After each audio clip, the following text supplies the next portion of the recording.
America కొత్త అధ్యక్షుడు Donald Trump ప్రమాణ స్వీకారం చేసిన కొన్ని గంటల్లోనే అమెరికాలోని భారతీయులకు భారీ షాక్ ఇచ్చారు.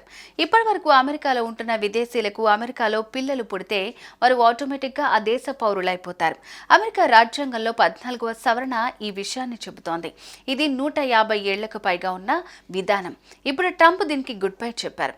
ఇకపై విదేశీయులకు అమెరికాలో పిల్లలు పుడితే వారికి ఆటోమేటిక్గా అమెరికా పౌరసత్వం లభిస్తుందని, దీనికి అండగా ఉన్న ఈ చట్టాన్ని ట్రంప్ రద్దు చేశారు. This next order relates to the definition of birthright citizenship under the 14th Amendment of the United States. That's a good one. Birthright. That's a big one. What about that one in the court? That one is likely to be passed. Could be. I think we have good ground, but you could be right. I mean, you'll find out. It's ridiculous. We're the only country in the world that does this with birthright, as you know. And it's just absolutely ridiculous. But, you know, we'll see. We have very good ground. చాలా మంది విదేశీయులు అమెరికాలో ఉంటూ పెళ్లి చేసుకుంటున్నారు. కొంతమంది గర్భిణీలుగా ఉంటూ delivery అమెరికాలో చేయించుకుంటున్నారు. కొంతమంది టూరిస్ట్ వీసాపై వచ్చి అమెరికాలో డెలివరీ చేయించుకుంటున్నారు. ఇలా ఏదో ఒక విధంగా అమెరికాలో తమ పిల్లలకు పర్మనెంట్ సిటిజన్షిప్ వచ్చేలాగా విదేశీయులు జాగ్రత్తలు తీసుకుంటున్నారు. ఇది గమనించిన ట్రంప్ దీనివల్ల అమెరికాకి అక్రమంగా వలసలు పెరుగుతున్నాయని అంటున్నారు. ఈ నేపథ్యంలోనే అమెరికాకు మేలు చేయాలన్న ఉద్దేశంతో ట్రంప్ ఎగ్జిక్యూటివ్ ఆర్డర్ జారీ చేశారు. దీనివల్ల అమెరికాలో ఇల్లీగల్ చైల్డ్ బర్త్ సిటిజన్షిప్ రద్దు చేయాలనే ఆదేశం వెంటనే అమల్లోకి వచ్చేసింది.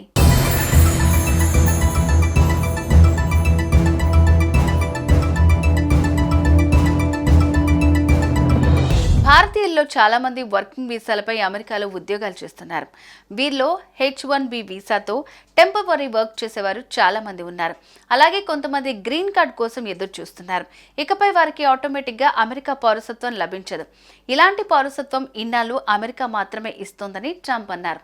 అయితే ప్రపంచంలో దాదాపు 30 దేశాలు ఇలాంటి పౌరసత్వం ఇస్తున్నాయి.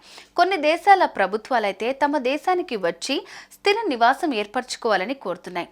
ఎక్కువగా యూరప్ దేశాలు ఇలాంటి ఆఫర్ ఇస్తున్నాయి.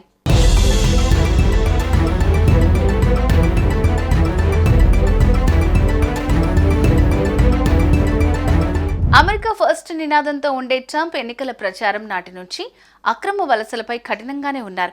ఈ మేరకు ప్రమాణ స్వీకార సమయంలోనూ అక్రమ వలసదారులను అమెరికా నుంచి తరిమేస్తున్నామని అధ్యక్షుడు డొనాల్డ్ ట్రంప్ సంచలన ప్రకటన చేశారు. గల్ఫ్ ఆఫ్ మెక్సికో పేరును గల్ఫ్ ఆఫ్ అమెరికాగా మారుస్తామని, పనామా కెనాల్ను వెనక్కి తీసుకుంటామని ప్రకటించారు. అమెరికాకు లాభదాయకంగా ఉండే విధంగా ఇల్లీగల్ ఇమిగ్రెంట్స్ కు పుట్టే పిల్లలకు బర్త్ రైట్ సిటిజన్షిప్ కు ముగింపు పలికారు. దీంతో లక్షలాది వలసదారుల పిల్లలు డిపెండెంట్లుగా మిగిలిపోయే అవకాశం ఉంది. ట్రంప్ జారీ చేసిన ఈ ఎగ్జిక్యూటివ్ ఆర్డర్లతో భారతీయులే ఎక్కువ నష్టపోతారనే అంశంతో రచ్చ మొదలైంది. మరి భవిష్యత్తులో ట్రంప్ నిర్ణయాలు ఎంత రచ్చకు దారితీస్తాయో చూడాల్సి ఉంది.